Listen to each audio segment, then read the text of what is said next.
Hi, I'm Brittney Saunders and welcome to Big Business, the place where business is far from boring. And today I'm recording on Gadigal land. Now, I somehow managed to build an empire from the garage underneath my house, and I'm here to share it all with you. From the wins, the huge mistakes, the challenging times, and the funny moments in between. So whether you're in business already, perhaps you're not in the game at all, maybe you're just looking for some inspo, or you just want to hear the tea, and that's what this episode is all about. I'm spilling the tea on influencers, then this is the podcast for you. Coming up on today's episode, I'm chatting all things influencers. Is working with influencers worth it? Is it just a huge waste of money? Do people care about influencers anymore? Do people hate influencers? Are they good for your business? Are they bad? Let's just get straight into it. Let's talk about influencers. Are they worth working with or are they not? I feel like I have no qualifications in life. Like I have no qualifications at all when it comes to anything, business, nothing. I'm not qualified in any area on paper, but I feel like this topic in itself is one that I am qualified to talk about. I feel like if someone's going to talk about working with influencers, how much influencers charge, who to work with for your business, if there's anyone that's qualified to talk about that, it's me. So I'm really excited to be doing this episode because I have been on both sides of the fence. I spent a long period of my career working as an influencer, working with brands as my full-time job. And that was a once-in-a-lifetime opportunity that honestly doesn't feel real. I feel like I blacked out a little bit for that period of my life. And now I'm on the other side where I'm a brand and we work with influencers. So it's safe to say I know a thing or two about this topic. So I'm sure all of you would know by now, but just in case you haven't listened to all of my episodes, when I was in high school, I started making YouTube videos for fun. This was when YouTube was brand new. This was when the word influencer did not exist. That word did not exist. There was no Instagram. There was no Instagram brands. Like the internet was such a different place back then. The only thing that there was YouTubers, and that's what I became in my teen years. And then obviously I built up a huge following into my late teens and early 20s. That's when Instagram came out. So I then built my audience on Instagram, and that's when we saw the word influencer come to life. And for many years there, I was paid by brands as my full-time job. I threw in my 9-to-5 office job when I was 21, and then from 21 onwards for many years, that's all I did. I just woke up every day and promoted other brands, and that was how I earned my money, which is absolutely crazy. My first brand deal that I ever did, and this was before it was even called brand deals. I don't even know what we called it back then. But the first company to ever pay me to promote their products was Colgate, of all companies. A huge company, Colgate, right? I had 20,000 YouTube subscribers at the time, and that was the first thing that I ever got paid for because these huge brands like Coca-Cola, Colgate, Herbal Essences, like these were the first brands that I worked with because there was no such thing as these small businesses online that knew that they could work with YouTubers. So I was getting paid by the big dogs to promote their products. So back in my day when this all began, this whole getting paid by brands thing, it wasn't small businesses that were working with people like me. It was the big dogs. And it was so different to work with them back then because as you can imagine, working with a giant like Colgate wasn't as easy as you just sending them a couple of emails back and forth and posting your video. You had to go through a massive corporate company to make the deal happen. It was years after that we then saw all of these smaller brands pop up and Instagram came to life. And then I started getting paid to post Instagram photos because this was back when Instagram was only photos. And I remember I would get paid like $50 to post one photo holding up a product. And then my rates went to $100 for a photo and then $150 for a photo. And it was quite literally just holding up someone's texting me. I haven't put my phone on silent. I have been there throughout the rise of influencers in Australia and I've experienced it firsthand. Now, whether you love them or hate them, influencers play an extremely vital role in business marketing today. I feel like when a lot of people hear the word influencer, they can roll their eyes and be like, ugh, entitled, spoiled, don't know how to work, like have never worked a day in their life. There's a lot of negativity surrounding the word influencer, and there is a lot of, I guess, stereotyping around influencers as well. When you hear the word influencer, what do you think? It's never usually like overly positive or amazing. But whether you love them or hate them, influencers have completely changed the game when it comes to marketing. I can tell you that much. So whether you love them or hate them, influencers and online creators have completely shaken the entire marketing industry. Not that long ago, there was no such thing as influencers, and it was more of your traditional ways of marketing that businesses would have to go through: newspapers, TV ads, radio, for example. I'm here at Nova. Like, that was how businesses would advertise. And now we have this whole digital world, and influencers have been at the absolute forefront of that. And influencers, in my opinion, working with influencers is such a powerful tool. It can do so many amazing things for your business or your brand or your product or your service, but there's a lot of downfalls as well. There's no guarantees when working with influencers. It can be extremely scary. And I personally know so many other owners and founders who have worked with influencers, and it has been an absolute disaster. Who's to say? Maybe some brands that I've worked with over the years haven't been happy with the results that they got. And there's so many things that come into play with this, and I'm going to break it all down for you in this episode. Now, what are some of the positive things when it comes to working with influencers? Let's just state the obvious. Brand awareness, bringing more eyes to your brand. Another great thing about working with influencers is you can tap into a niche market rather than investing money on a bus advertisement where you don't know who's going to be looking at it. When it comes to working with an influencer or a creator, whatever you want to call it, you can know exactly who their audience is, and that very well may be your target audience. So that in itself is super powerful. And the other thing that I would say influencers have done a lot of for businesses and brands is building trust. But that's also changed a lot over the years as well, because I think back in my influencer day, it was all a lot more trustworthy, whereas now, because it's also oversaturated and there's so many influencers out there and so many hashtag ads, people aren't as trusting as they used to be with influencers. And rightly so, I would say. Consumers are more switched on than ever. Hello, producer Xander, back in the chair. Welcome. I have a question for you. Yeah. What do you think about now that on like a lot of Instagram posts and like even TikToks, they have like us, like it says sponsored on there. Like, do you think that's more detrimental to brands now, or do you think that it actually is helpful for them? And vice versa, do you think it's hindering influencers and their reach? I think it's good to be transparent when you are collaborating with a brand. And I thought I'd also touch on the fact, and I'll talk about it more in this episode. So around 2 years ago, maybe, I gave up working with brands. To this day, I could be working with brands every single day, making an absolute mozza, but I chose to give it up. In those last 2 years since I gave it up, I've done 2 brand deals. I did one for Coca-Cola, and I did one for V. And because they were 2 that I was like, I can't say no to getting paid by these brands because I love Coke No Sugar and I love Pink V. Those are the 2 that I've done. But back when I was in my early days of influencing and doing sponsored posts on Instagram, it was a lot more shady. You didn't have to disclose when something was an ad. Yeah. And we, as influencers back then, would get away with posting all of our sponsored content and making it look so natural that audiences were none the wiser. They'd be like, oh, Brittney loves that product. Like, I'm going to buy it. There was no rules and regulations around us needing to put paid partnership with Colgate or, you know, sponsored or hashtag ad. And because this is such a new thing back then, audiences weren't as cluey when it came to ads. Yeah. So people were misled, if I'm being honest.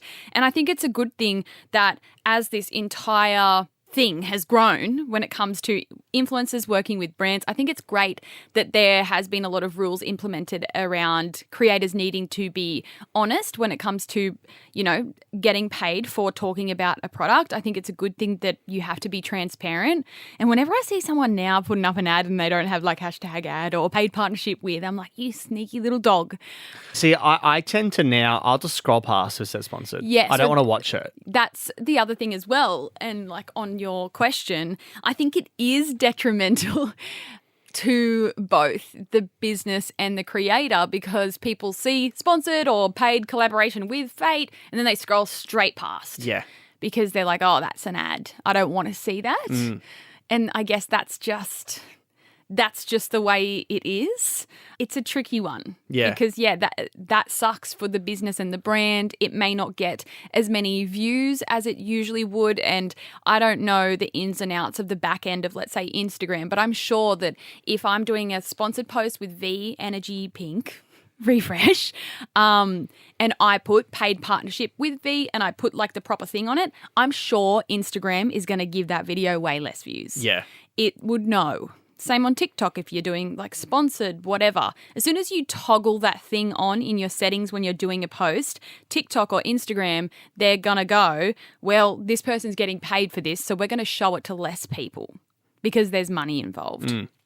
So I'd say it is good that influencers now have to be more transparent. Brands have to be more transparent when something is paid. But then in the same breath, it does affect the overall goal of the collaboration, I guess, which is reach and engagement and conversions. It's like a double-ended sword.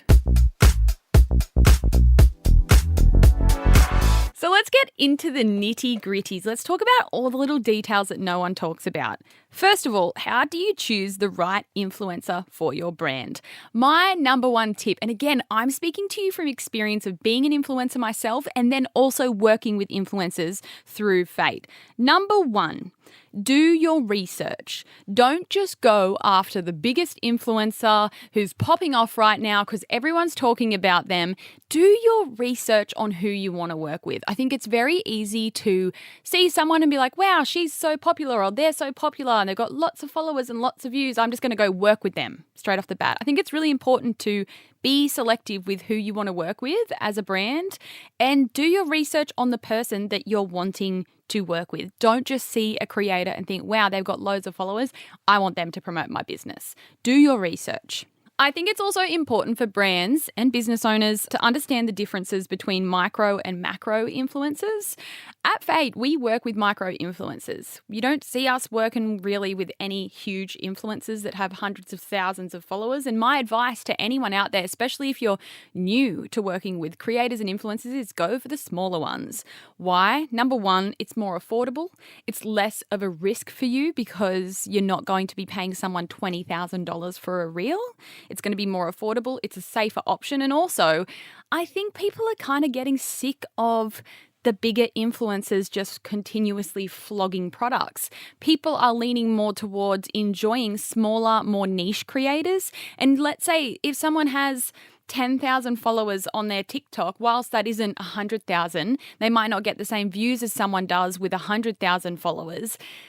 If someone has a small community, they might very well be a very engaged community. And I think that's really important. And that's something that we focus on a lot at Fate is we're not out here wanting to work with all the biggest influencers in the world. We absolutely could, but instead of working with someone and paying them $100,000, I'd rather spend $100,000 scattered across 20 different influencers. Or, I mean, that's probably... It's not the real stats, but I'd rather spread my money across smaller creators than one big investment on one person. So what kind of research can you do on influencers? Obviously, you're going to look at the amount of followers that someone has, but I'd say in 2024, it doesn't fucking matter. That number of followers doesn't matter. What you want to look at is, number one, their views that they're getting on their reels or TikToks, wherever you're wanting to work with them. Take a look at the reels because someone could have 1 million followers but be getting 5,000 views on every reel. That means that their audience is not engaged with them at all. And then also on that, look at the views, but then also look at their engagement. Go onto all of their reels and have a scroll through their comments. How many comments are they getting? Are they getting 300,000 views on a reel but 2 comments? If so, what does that tell you?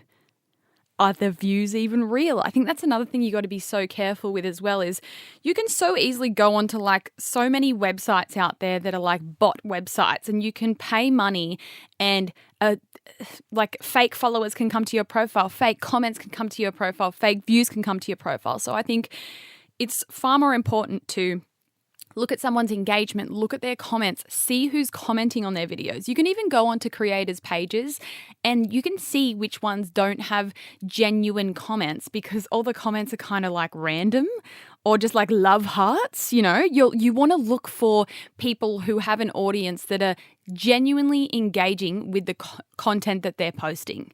You want to see people talking to them in the comments. You want to see, are they engaging back with their audience? These are all the things that you have to look at. Another thing that's really important as well is ask whoever you're wanting to work with for a screenshot of their analytics and statistics. So anyone with an Instagram account, they can go into the back end and they can take a screenshot of their audience demographics. I'm sure you as a brand, if you're going to work with an influencer, you will know who your target audience is in terms of your customers. So if you're going to, let's say, work with me, for example, you're going to say, hey, Britt, would you mind sending me a screenshot of your audience demographics and your engagement over the last 30 days? I can then go in the back end of my Instagram, I can screenshot all of that for you and I can send it over to you. That way you can see an audience breakdown, where my audience is located, what the age ranges are. You want to make sure that if you're investing money into an influencer that's going to promote your business, that the people that they're talking to are your target audience. So that is a really important one as well. Moving on to my next little category, how do you contact an influencer? People always ask me this, like, how do I actually reach out and like, what do I say and how do I get in touch? It's really easy. So any creator or influencer, there will be a way to contact them in their bio. It'll either be in their Instagram bio or their TikTok bio. Maybe they'll have a link in their bio and you can tap on that and then their email address will be in there. Some of them have their email address written in their actual bio. Like they're like the two ways. It'll be in their bio or in their link in bio. And some influencers will be represented by an agency. You'll find a lot of them are represented by an agency. And that's another thing to be, I guess, mindful of as well, is if you are working with an influencer that's represented by an agency, you're going to be up for a lot more fees compared to working with, let's say, a micro influencer who just looks after their brand deals themselves. Why? Because the agencies charge out however much. Let's say someone's doing a reel and it's costing $4,000, but then it will be plus. And there will be like plus 10% plus agency fee of 20%. So it's just another thing to be mindful of if you're working with a creator who has a manager. And I had a manager for many, many years in my career, in my influencing days. And then I eventually gave that up and I just managed my brand deals myself at the end there, because it just like wasn't worth it. And I was only working with a small select few. But be mindful of that as well. Now, how do you contact them? You're going to obviously grab their email from their bio or from their link in bio, and you're going to send them an email. Now, if for some reason the person that you're wanting to get in touch with doesn't have an email anywhere, you just simply can't find it, my advice would be to slide into their DMs, do a short and professional introduction and just say, hey, I'm Brittney. I'm messaging you from Fate. I hope you don't mind me sliding into your DMs, but I was looking to collaborate with you and I couldn't find an email address anywhere on your social media. Do you have a best email address that I can send an email to? Short and sweet, straight to the point, and just ask for that email address. Once you've got that email, you're obviously going to send the person an email, and you can make this as personal as you like. And my advice would be absolutely make the email personal. If there's one thing that I hate from being an ex-influencer myself, it's when brands reach out to you in an email and it is just a blanket template email. Hi, we love your page and we want to collaborate with you. Please tell me your rates. See you later. Fuck off. I'm not working with you. You haven't even spent 1 second to write one thing about me or why you want to work with me. You've just probably copied and pasted this email out to 100 different influencers. No. Honestly, I've been doing this for enough years that I Even today, I get those kinds of emails. And I'm like, first of all, go look at my page. I don't work with anyone. And they're like, hey, we want to work with you. We love your content. I'm like, have you watched my content? Like, where's a brand deal on my page? You'll find 2 in the last 2 years and that's it. So my number one piece of advice to any of you out there, if you're wanting to work with a creator or an influencer and you've got your heart set on them, spend 5 minutes typing that email to make it personal. Say, hey, Sophie, my name's Brittney. I'm the founder of Fate. Write a little bit about who you are and what you are. It blows my mind how many people and brands just don't give you any context. They're like, hey, what's your rates? It's like, first of all, who are you? Where are you emailing me from? So I'd say, hey, I'm Brittney. I'm from Fate. We are a women's fashion brand in Australia.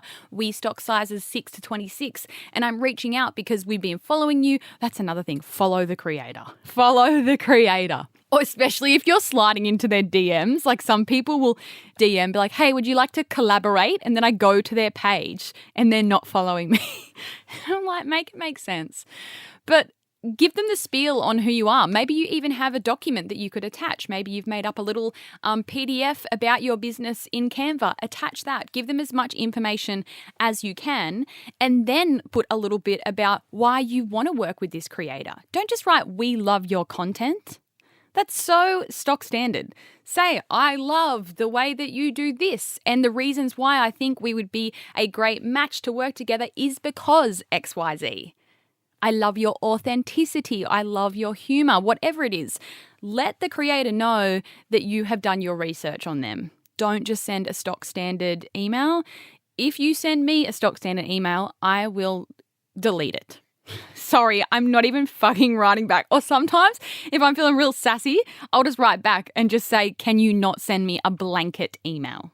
Like, get with it, especially if you're wanting to build a relationship with this creator. And that's another part of working with influencers. It's not just paying someone once and hoping to become a millionaire. You know, you've got to work on those relationships and build them.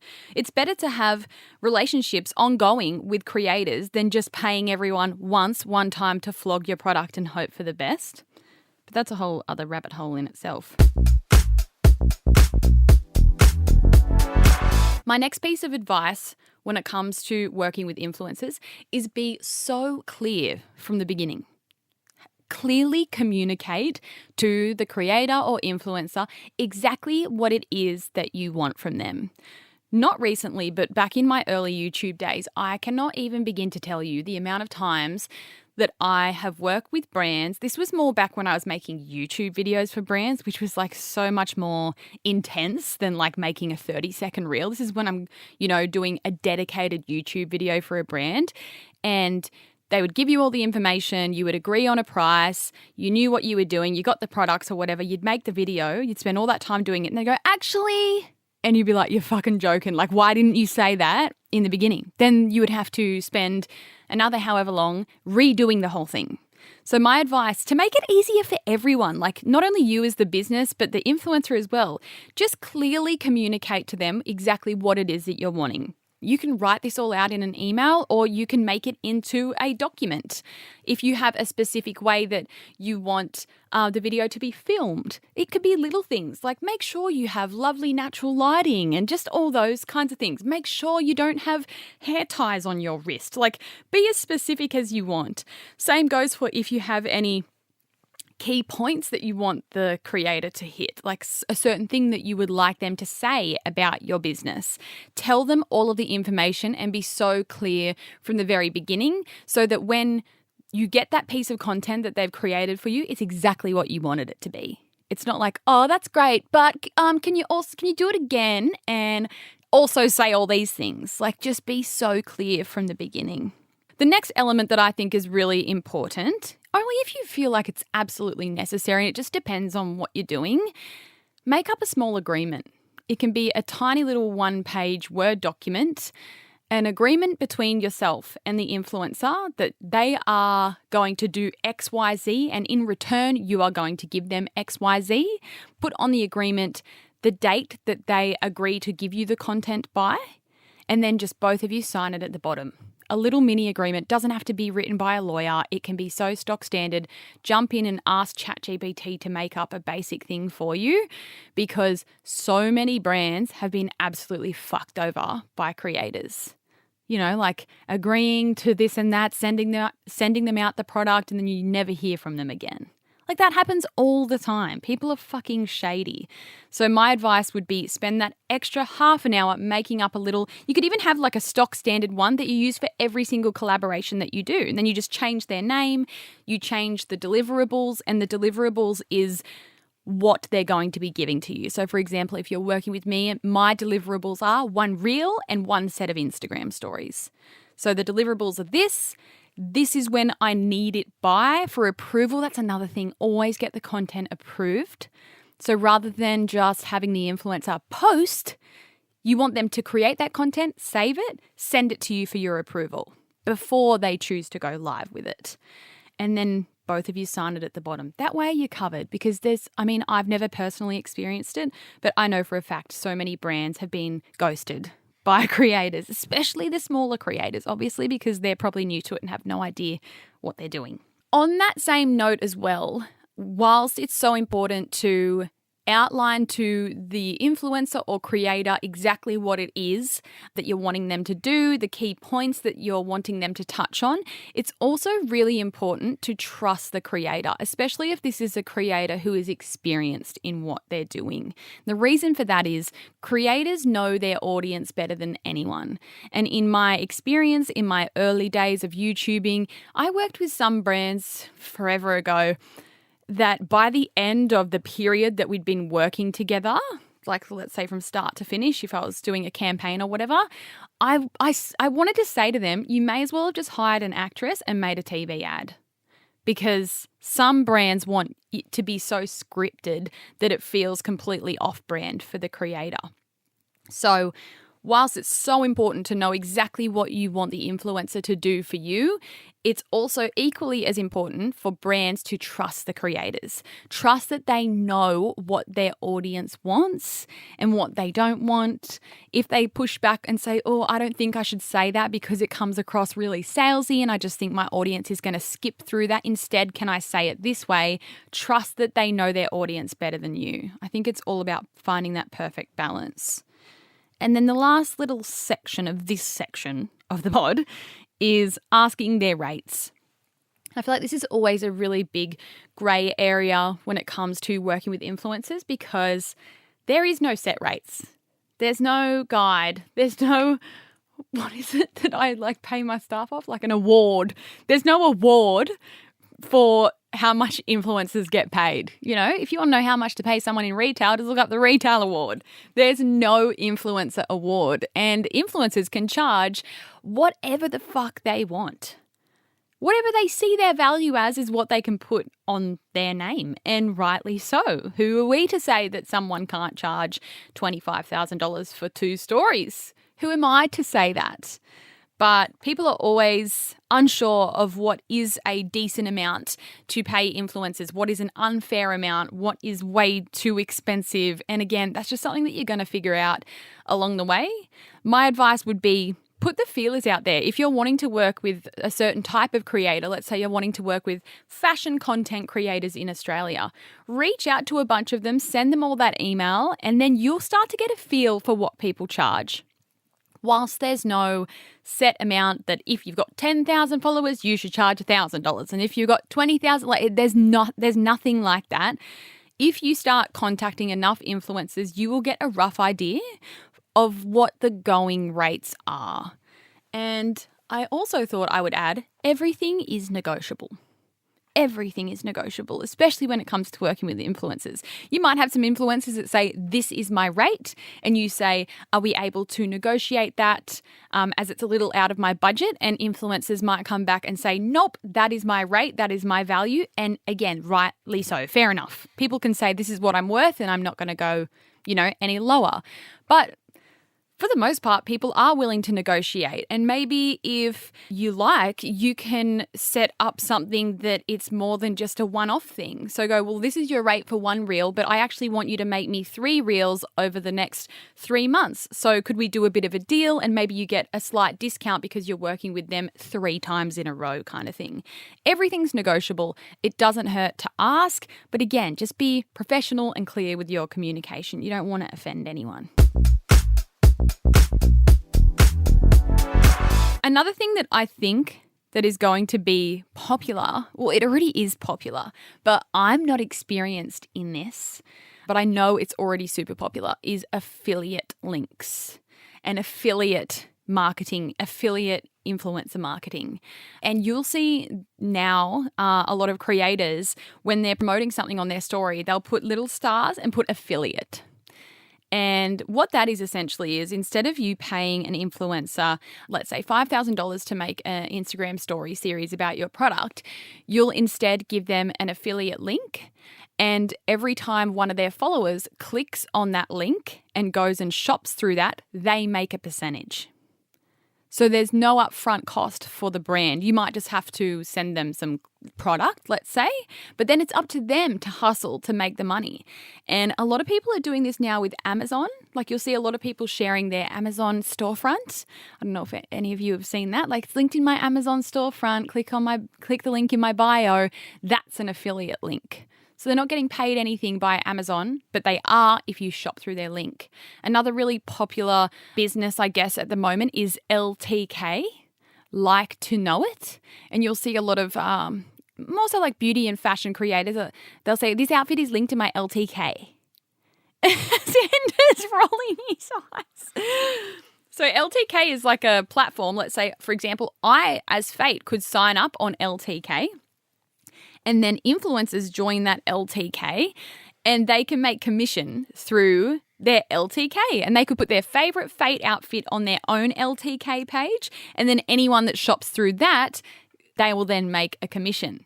And I honestly think that affiliate marketing is the smart way moving forward because it's way less of a risk and investment for the business. It is fully up to the influencer to make the sale. And this leads me on to, I guess, the scariest part of working with an influencer. There is no guarantees when you work with an influencer. Even if they are the best influencer in Australia and they get viral videos every single week and they're just so popular and their engagement is great and their demographic of their audience is exactly your target audience, if you pay that influencer however much money to make a reel and a story series for you, there is no guarantee. There is no guarantee that you are going to make $1. And that's one of the scariest things about working with influencers. And I'm sure a lot of businesses and brands have been absolutely burnt in scenarios where they have put money into an influencer expecting amazing sales and they get absolutely nothing in return. We've had that happen. I'm not saying that we've worked with huge influencers where I've gone, fuck, but sometimes you take a gamble on an influencer and it just doesn't convert. Maybe their audience doesn't go to them for shopping advice. Like there's so many variables. But I'd say another factor that comes into this is actually on the brand. Make sure that your side is set up amazingly before you go and work with an influencer. And by that, I mean, make sure your website is looking amazing. Make sure your website is completely user-friendly. Make sure your collection pages on your website are organized where you have in-stock products at the top of the pages. Make sure that your website looks legitimate. There's nothing more sus than like clicking on a link that someone's recommended. Then you're like, oh, this website looks sus, or it looks shit, or it's not set up correctly. You could have the best influencer in the world promote your product, but if someone then goes over to your Instagram and it doesn't look right, or if they go to your website and it's clunky or something's not working or the links are broken, you're going to lose the sale. So whilst it's important for the influencers to play their part in collaborations, it's also equally on the brand as well. So let's say you do work with an influencer. How do you measure the success of that? Like I said, remember, just because you work with an influencer, it doesn't mean that it's going to be amazing. It's very hit and miss, and that is the risk that we take when we work with influencers. It is risky, like all things in business. And like I said, make sure your social media is looking amazing. Make sure your website's looking amazing. Make sure your product pages are looking amazing. Just every single thing on your end, make sure that is all perfect. So what are some ways that you can track the success of working with an influencer? A huge one, which most brands do, is discount codes. Give that influencer their own specific discount code, Brittney10, Fate Loves Brittney, whatever it may be, give them their own discount code. Keep in mind as well now, if you're going to be giving an influencer a discount code, you're discounting your product. So you're paying the influencer, let's say $5,000, and they might bring in a lot of sales, but it's going to be 10% less because you're giving away that 10% off.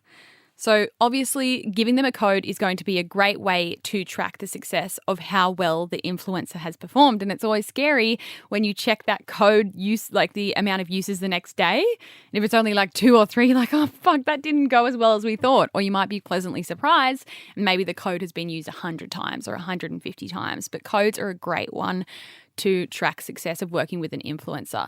Another one would be, especially if you're working with someone and they're creating Instagram stories for you, is to create them their own tracking link. So for example, I can go onto my website and I can copy our website URL, like www.fatethelabel.com.